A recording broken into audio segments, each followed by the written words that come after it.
Microsoft, Oxford university आणि बारामतीची तुमची संस्था मिळून शेतामध्ये खूप नवे प्रयोग करतात असं त्यांनी दाखवलं होतं. ते कुठल्या प्रयोगाबद्दल बोलत होते? त्यांनी नेमका कशाचा उल्लेख केला होता? ते काय होता प्रयोग तो? तो प्रयोग असा होता, भारतातील कृषी शेतीमध्ये आपण बघितलं तर असंख्य चॅलेंजेस आहेत. आपल्या कडे शेतीचे अनेक छोटे छोटे तुकडे झालेले आहेत. स्मॉल होल्डर लँड आपण जे म्हणतो फार्मिंग, त्या पद्धतीनं आपली शेती केली जाते. ह्या छोट्यातल्या छोट्या शेतकऱ्यांसाठी कोणतं तंत्रज्ञान उपयोगी येईल यासाठी आपण centre of excellence on farm waves हा प्रकल्प बारामतीत राबवतो आहे. या प्रकल्पातून आम्ही एक प्रकल्प हाती घेतला की ऊस या शेतीमध्ये आर्टिफिशियल इंटेलिजन्सचा वापर करून हायेस्ट यील्ड कसा आणता येईल आणि ह्यासाठी 3 वर्ष संशोधन केलं.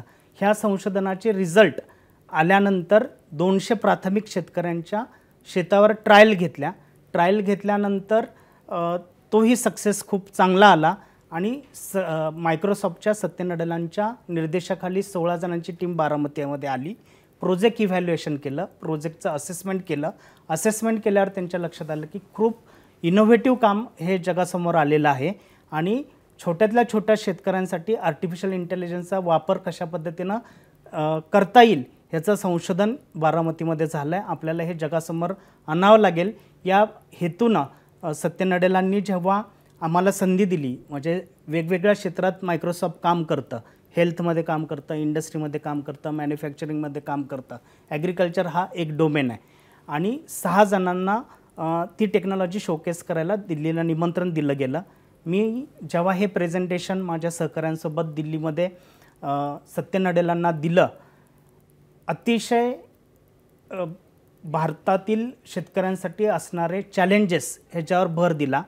त्यांचे चॅलेंजेस सोडवण्यासाठी या टेक्नॉलॉजीचा वापर आम्ही कसं केला ह्याच्यावर भर दिला आणि त्याचे रिझल्ट कसे आले ह्याच्यावर भर दिला.